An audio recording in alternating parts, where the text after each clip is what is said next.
En ce matin de Noël, bienvenue dans le Jura neuchâtelois, en Suisse, dans le Val de Travers. Long d'une vingtaine de kilomètres et bénéficiant d'un cadre naturel préservé et authentique, le Val de Travers attire chaque année de nombreux visiteurs. Sa commune la plus importante, Val de Travers, regroupe 9 villages et compte 11 000 habitants. L'horlogerie est fortement présente depuis le XVIIIe siècle et plusieurs grandes marques y ont leur manufacture. La commune compte plusieurs musées, dont celui de Jean-Jacques Rousseau qui a séjourné à Motier, ou le musée d'histoire et d'artisanat du Val de Travers, consacré au développement de la région. Des mines d'asphalte, aujourd'hui ouvertes aux visiteurs, ont contribué à asphalter de nombreuses rues, dont celle de Paris.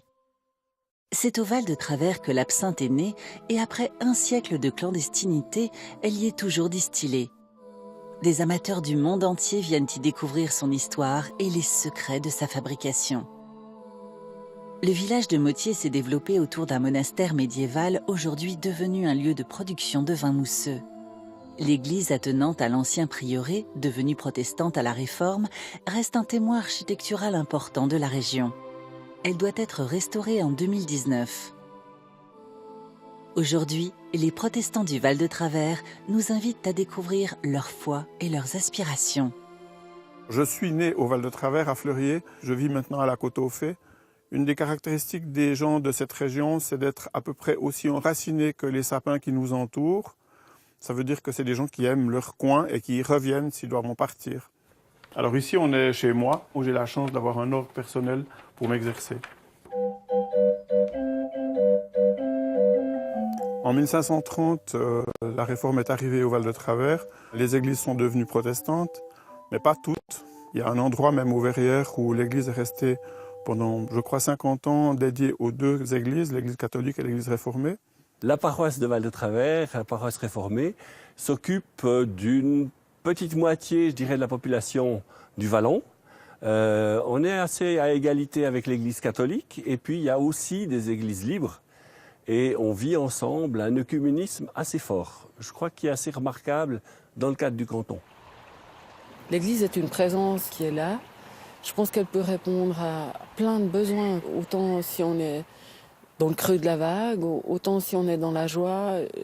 Je pense qu'il suffit d'avoir les yeux ouverts, le cœur ouvert, et puis ça va nous toucher, je pense, quand même, quelque part. La bonne nouvelle de Noël, c'est qu'on n'est pas seul. On est invité à trouver la joie de la rencontre, la joie de la présence, au-delà de ses difficultés et de ses malheurs. En 2018, le fait d'être croyant, à mon avis, ça a tout son sens dans cette période de tensions diverses, que ce soit sociale, économique, qui nous demande au fond de trouver des ressources pour rester en lien les uns avec les autres et puis en lien avec le monde dans lequel on vit. L'Église peut offrir un sens qu'on n'a plus nécessairement, d'une part. D'autre part, elle permet de vivre quelque chose au niveau communautaire, alors que le mouvement actuel est à l'individualisme. Et chacun dans son coin, chacun pour soi, chacun a raison pour soi. Je pense que c'est quand même en étant ensemble et en vivant ensemble qu'on apprend le sens de la vie, le sens du pardon et des choses qui font vivre. La fête de Noël, pour moi, représente la naissance de Jésus. Un moment où on est tous ensemble à l'église, un moment où on est tous ensemble en famille, où on peut être touché aussi par les gens qui n'ont pas cette chance d'être entourés, qui n'ont pas cette chance d'être aimés, qui n'ont pas cette chance d'avoir ce qu'il faut pour être bien. Le culte que nous allons partager est centré sur la beauté et la joie. La beauté de la venue de Jésus parmi nous, la joie de sa présence, la beauté aussi des décors, la beauté des chants, du chant de l'assemblée, cette joie qui nous donne confiance dans la vie, qui nous donne confiance dans ce monde, et nous avons envie de le partager au travers de ce culte télévisé.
De moi-même, je peux dire beaucoup de choses, des faits, des souvenirs, ma généalogie, mes fiertés, mes faiblesses. Je peux dire à grands traits l'enfant que j'ai été, dessiner le portrait de celui que j'aimerais être. Mais je peux aussi, Seigneur, ne rien dire de moi-même pour te donner à naître. Toi qui es né dans le fatras d'une étable abandonnée, tu trouves ton confort dans les maisons ouvertes. Je t'ouvre la mienne, mon Dieu, enfant de Bethléem. Je ne te promets pas d'y trouver une demeure digne d'un roi, mais ce serait un honneur que dans tout ce fatras, tu te sentes chez toi. Au nom du Dieu vivant, soyez accueillis ici en ce matin de Noël par sa tendresse et sa paix. Vous les participants à ce culte, et vous qui nous rejoignez par la télévision et par la radio, ensemble célébrons celui qui a choisi d'habiter parmi nous et qui a pris chair en un jour comme celui-ci, changeant notre histoire et l'histoire de ce monde.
À pleine voix, chantons pour Dieu.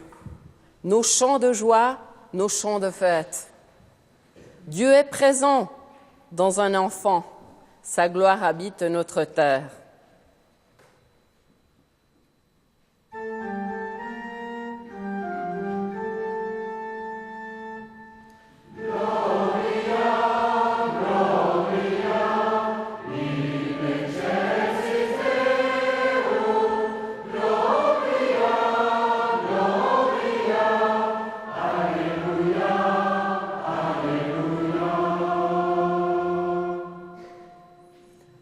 Ne pensons pas que Dieu se tait quand il se dit par sa naissance.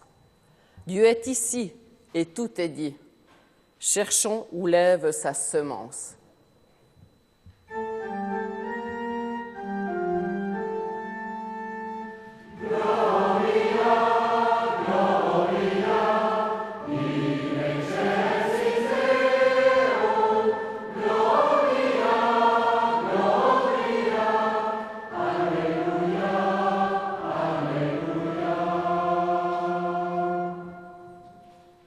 Par Jésus-Christ et dans l'Esprit, cette assurance est la plus forte.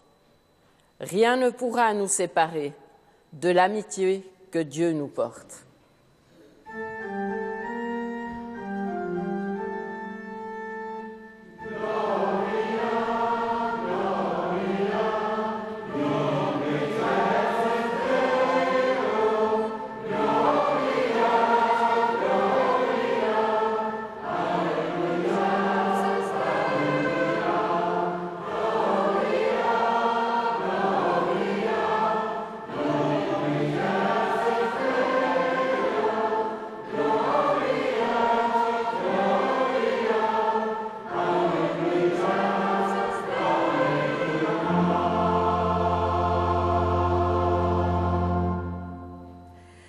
Jésus naquit à Bethléem, en Judée, à l'époque où Hérode était roi. Après sa naissance, des savants spécialistes des étoiles vinrent d'Orient. Ils arrivèrent à Jérusalem et demandèrent « Où est l'enfant qui vient de naître, le roi des Juifs ? Nous avons vu son étoile apparaître en Orient et nous sommes venus l'adorer. » C'est le Noël de la tradition biblique, du moins une partie. Plusieurs acteurs de nos crèches sont absents de l'Évangile selon Matthieu.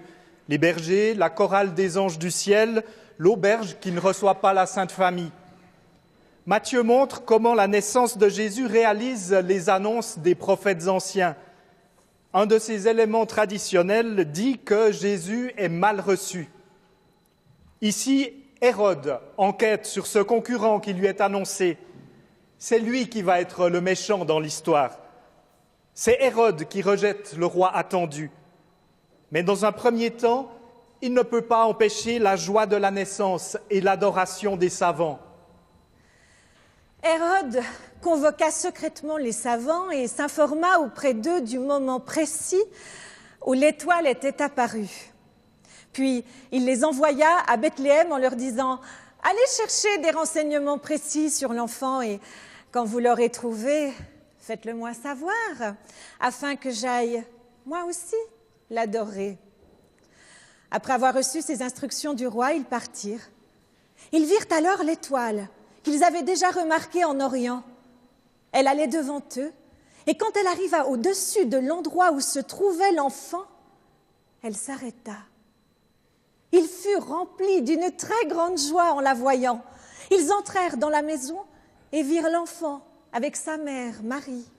Ils se mirent à genoux pour adorer l'enfant, puis ils ouvrirent leurs bagages et lui offrirent des cadeaux, de l'or, de l'encens et de la myrrhe.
Voilà ce qu'il nous faut pour un joyeux Noël.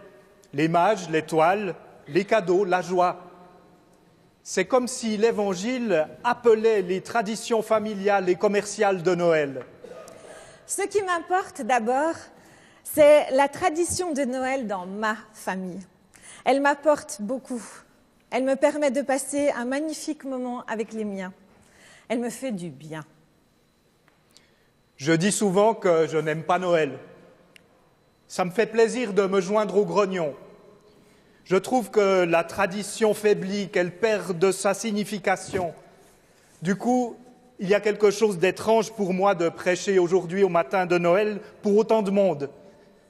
Année après année, au moment de planifier les célébrations de Noël, j'ai proposé à mes collègues de supprimer Noël. Et oui, ça serait mieux de supprimer Noël.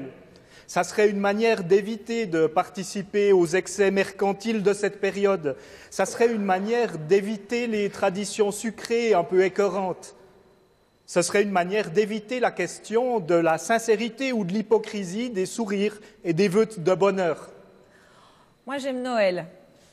J'aime l'attendre et préparer la fête parce que j'y vis la joie de la rencontre. J'aime recevoir mes proches et les faire participer à la préparation de la fête. Chacun apporte une partie du repas. Les cadeaux des membres de la famille expriment l'amour des uns pour les autres parce que chacun s'implique soi-même dans ce qui est offert. En réalisant soi-même son cadeau, chacun montre que le destinataire est important pour lui. Je ne sais pas ce qui me retient à Noël, parce que j'aime beaucoup la rencontre, la découverte de l'autre, le partage.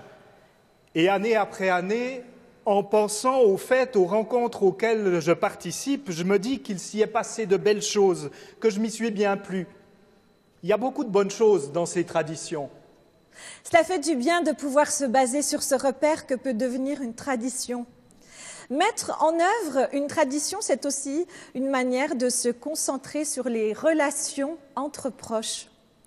Quand je m'implique dans les préparatifs, j'essaye d'être attentive, à être en accord avec moi-même. C'est une base qui me permet de m'ouvrir à la rencontre et à l'autre.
Une partie carrément douloureuse de l'Évangile vient mettre en question la rencontre, l'amour, la paix, la lumière de la tradition.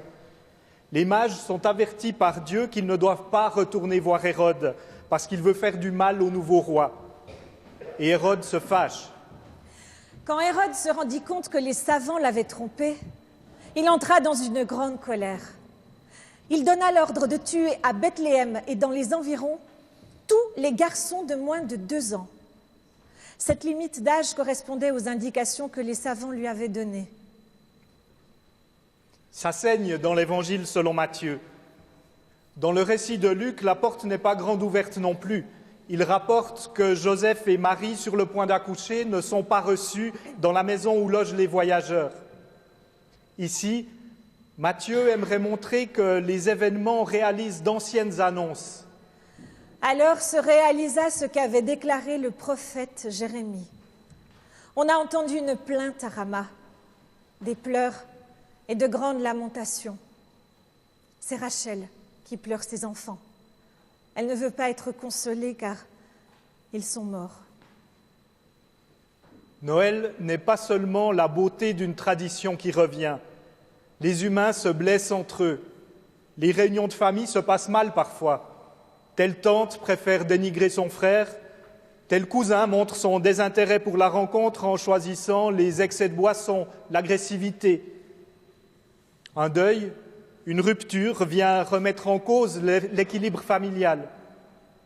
Cela fait craindre que la rencontre ne pourra plus avoir lieu. La tradition semble devoir entrer dans les souvenirs plutôt que rester dans les projets. Hérode fait semblant de s'intéresser à la quête des savants qui cherchent à honorer la naissance du nouveau roi.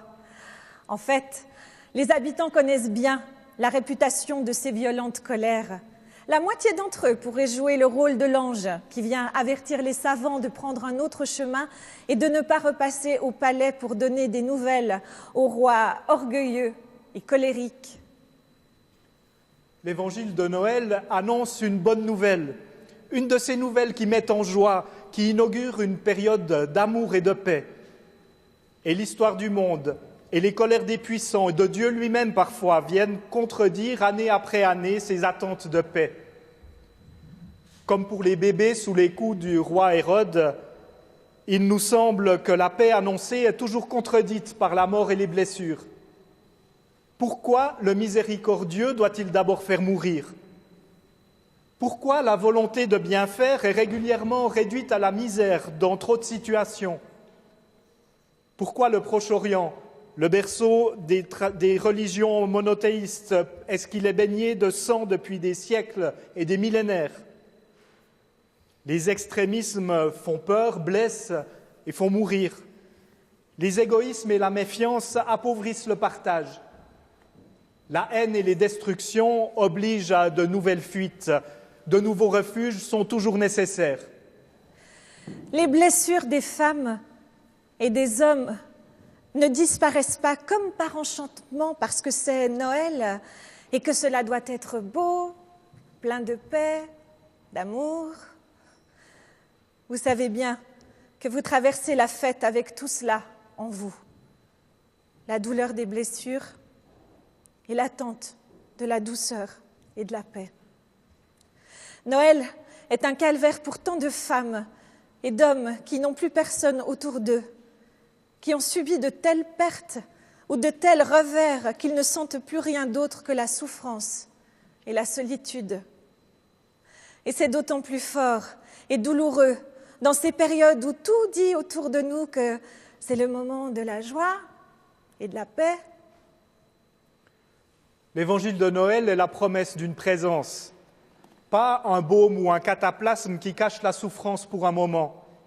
Cette douleur reste bien présente à ceux qu'elle touche.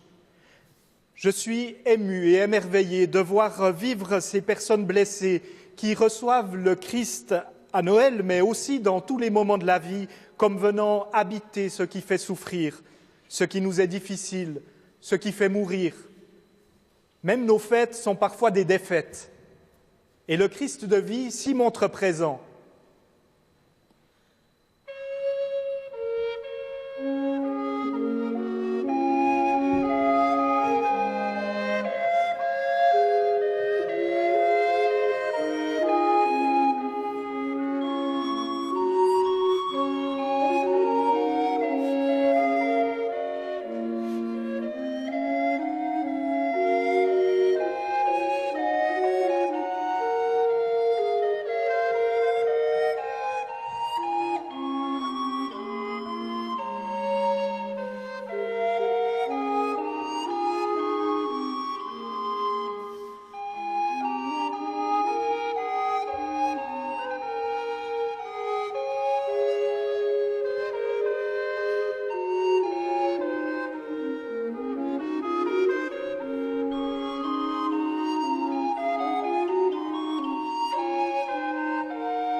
Soyez gonflés. Comment? Soyez gonflés? On ne peut pas dire une chose pareille, c'est pas possible. Jésus, oui, je le trouve gonflé, justement, oui, quand il dit moi, je suis le bon berger, le pain de vie, la lumière du monde, la résurrection et la vie. C'est prétentieux, non? Moi, ma promesse, mon Noël, je l'aimerais chaleureux, lumineux, dans la rencontre. Je l'aimerais sans prétention, justement. Oui, en effet, c'est sûrement un peu rapide de juste dire « soyez gonflés », comme si l'orgueil écrasant, c'était ce qui permettait de vivre.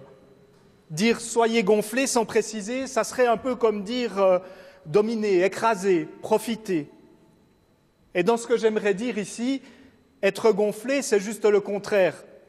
Être gonflé comme un ballon. Juste assez pour tenir bien ferme, mais pas trop dur pour pas faire mal.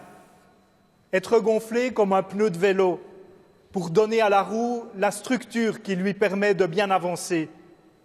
Être gonflé comme avoir inspiré une bonne bouffée d'air frais et de repos qui permet de sentir qu'on est en accord avec soi. Et si cette inspiration et cette amitié avec soi-même permettent d'aider l'autre, c'est encore mieux.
Quand nous pensons âme ou esprit et que nous imaginons celle ou celui qui nous stimulera, nous attendons un spirituel, un modeste, avec qui nous pourrons faire respirer notre âme et nos pensées. Et c'est bien lui, le Jésus que je rencontre dans les évangiles. Il est attentif aux besoins basiques de celles et ceux qui croisent son chemin.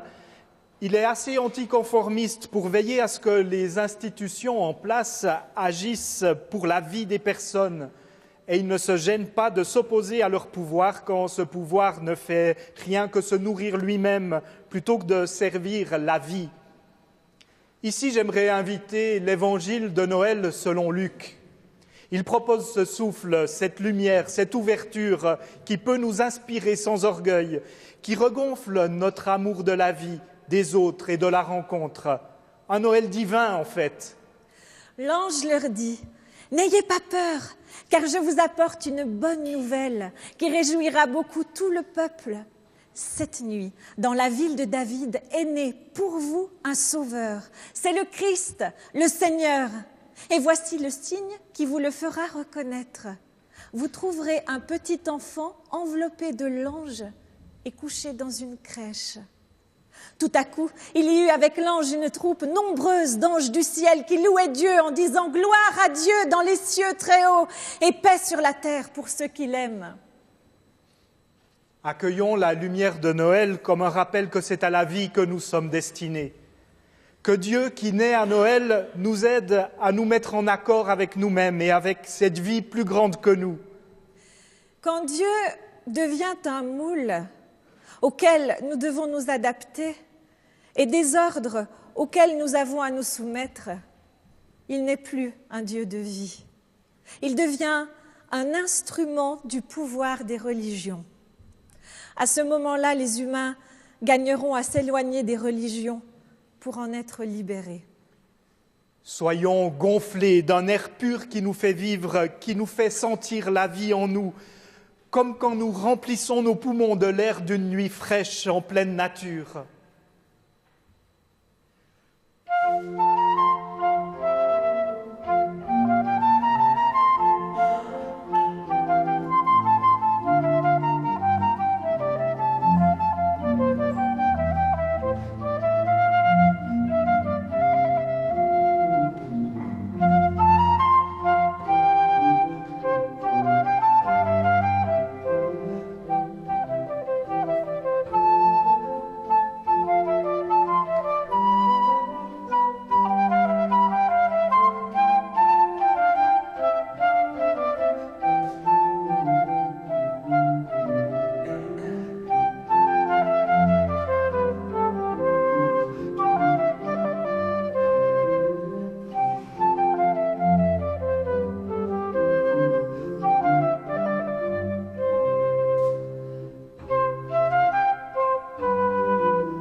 Je crois en Dieu, le Père Tout-Puissant, Créateur du ciel et de la terre. Je crois en Jésus-Christ, son Fils unique, notre Seigneur, qui a été conçu du Saint-Esprit et qui est né de la Vierge Marie. Partì sotto Ponzio Pilato, fu crocifisso, morì e fu sepolto. Discese agli inferi, il terzo giorno risuscitò da morte, salì al cielo. Siede alla destra di Dio Padre Onnipotente, di là verrà a giudicare i vivi e i morti. Ich glaube an den Heiligen Geist, die heilige allgemeine Kirche, Gemeinschaft der Heiligen, Vergebung der Sünden, Auferstehung der Toten und das ewige Leben. Amen.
Seigneur, nous voulons te prier pour tous ceux qui ont besoin d'amour, besoin de se sentir aimés et besoin d'aimer à leur tour. Sois une source d'amour qui se multiplie en se partageant. Nous voulons aussi te prier pour nous tous, à la fois donneurs et receveurs, tristes et joyeux, bourreaux et victimes, parfois si puissants et parfois si insignifiants. Donne-nous ton cœur de petit enfant doux et confiant, si fragile dans sa crèche, mais si grand pour ceux qui s'attendent à toi. Seigneur, nous te remettons tous nos frères et nos sœurs malades, seuls et pour qui il est difficile de garder l'espoir d'un jour nouveau. Révèle-toi à eux, afin qu'ils puisent en toi la foi et l'espérance, et qu'ils puissent témoigner de ta grandeur. Seigneur, j'aimerais te remettre tous ceux qui ont le cœur blessé. Aide-les, s'il te plaît, à se soigner et donne aux gens qui leur sont proches la force et l'imagination de les soutenir le mieux possible. Seigneur, merci pour les faiseurs de paix. S'il te plaît, aide-les et soutiens-les dans leurs efforts. Donne à ceux qui aimeraient devenir faiseurs de paix la force de se lancer dans cette lutte. Seigneur, nous te remettons aussi les cœurs joyeux qui rayonnent autour d'eux. Donne-leur la force et l'énergie de partager ton amour et ta grâce, qu'ils puissent illuminer les lieux sombres où l'espoir n'est plus. Amen.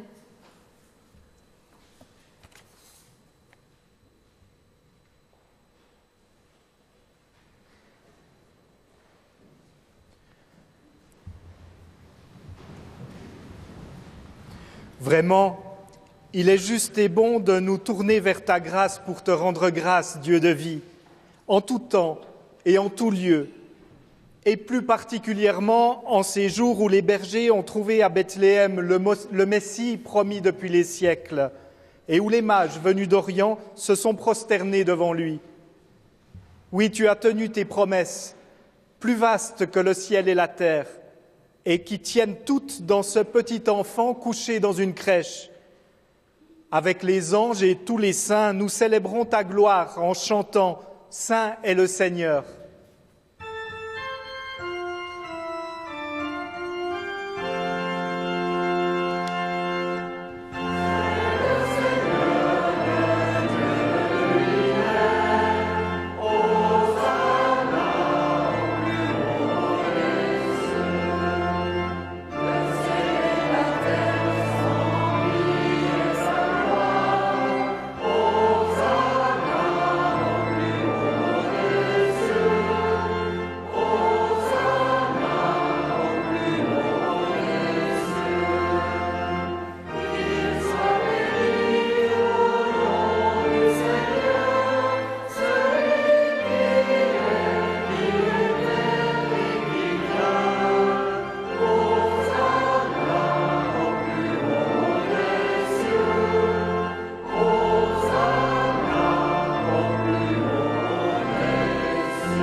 Oui, il est saint ton Fils, lui qui dans la nuit où il fut livré prit le pain, en te rendant grâce le bénit, le rompit et le donna à ses disciples en disant « Prenez et mangez-en tous, ceci est mon corps livré pour vous. » De même, à la fin du repas, il prit la coupe, en te rendant grâce, la bénit et la donna à ses disciples en disant « Prenez et buvez-en tous, car ceci est la coupe de mon sang, le sang de l'alliance nouvelle et éternelle qui sera versé pour vous et pour la multitude en pardon des péchés. Vous ferez cela en mémoire de moi. » Prions. Seigneur Dieu, nous nous souvenons de la venue de ton Fils qui s'est rendu présent à notre monde, qui s'est fait tout proche de nous. Il était ton égal et il s'est abaissé jusque vers les plus petits.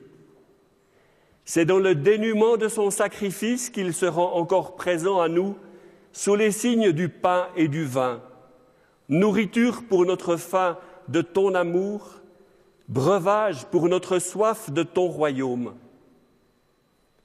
Seigneur Jésus, envoie sur nous ton Saint-Esprit pour qu'en recevant ce pain et ce vin, nous te recevions nous-mêmes. Et donne-nous de te recevoir comme des pauvres qui n'ont d'autre richesse que toi, comme des faibles qui ne disposent que de la puissance de ton amour. Veuille nous permettre de donner à notre tour ce que nous avons reçu de toi. Rends-nous fidèles dans l'attente de ton royaume. Seigneur Dieu, tu es venu pour nous unir à toi et pour nous unir les uns aux autres. Triomphe de nos divisions et donne-nous la joie de la vraie fraternité. Dès maintenant, invité à cette table, c'est par ton Fils que nous pouvons te chanter la prière de tes enfants.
Mes sœurs et mes frères, soyons comme ce pain partagé, communion au corps de notre Seigneur Jésus-Christ, nourrissant pour nous et pour les autres.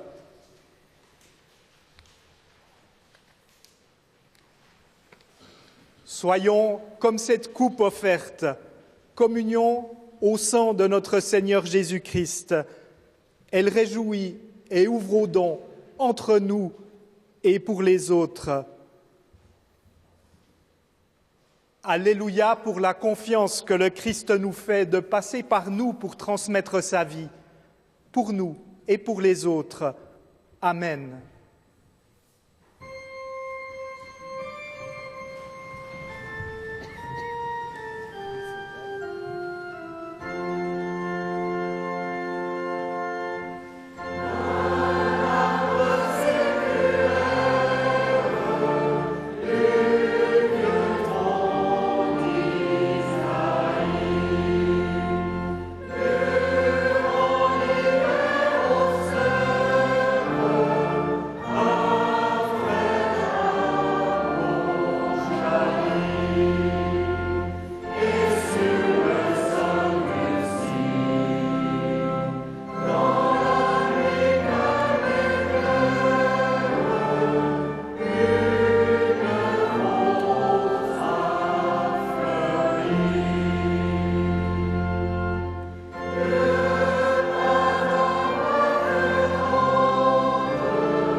Bienheureux sommes-nous, c'est le Seigneur qui nous invite et qui se donne. La table est prête et mise. Sœurs et frères, venez. Le pain est partage et bonté. La coupe est pleine de joie promise. Venez, venez tous, car tout est prêt.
Prions.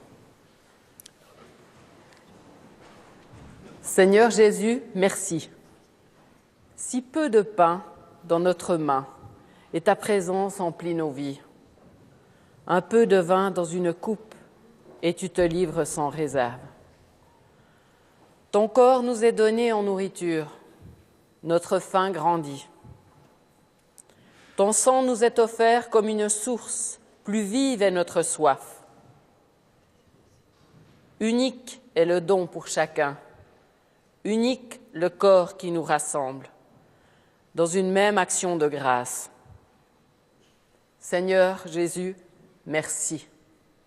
Amen.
Que Noël chante en vous son espérance, que le Christ vous manifeste sa présence sur tous vos chemins, qu'au long des heures de tristesse et qu'au long des heures d'allégresse, en vous, la confiance demeure d'être aimé par le Père, d'être accompagné par le Fils, d'être soutenu par l'Esprit, et que votre foi au Christ né sur votre terre vous donne l'audace de réveiller la joie à travers les chants de votre terre en attente.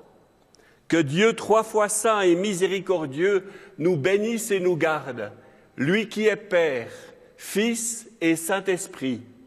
Amen.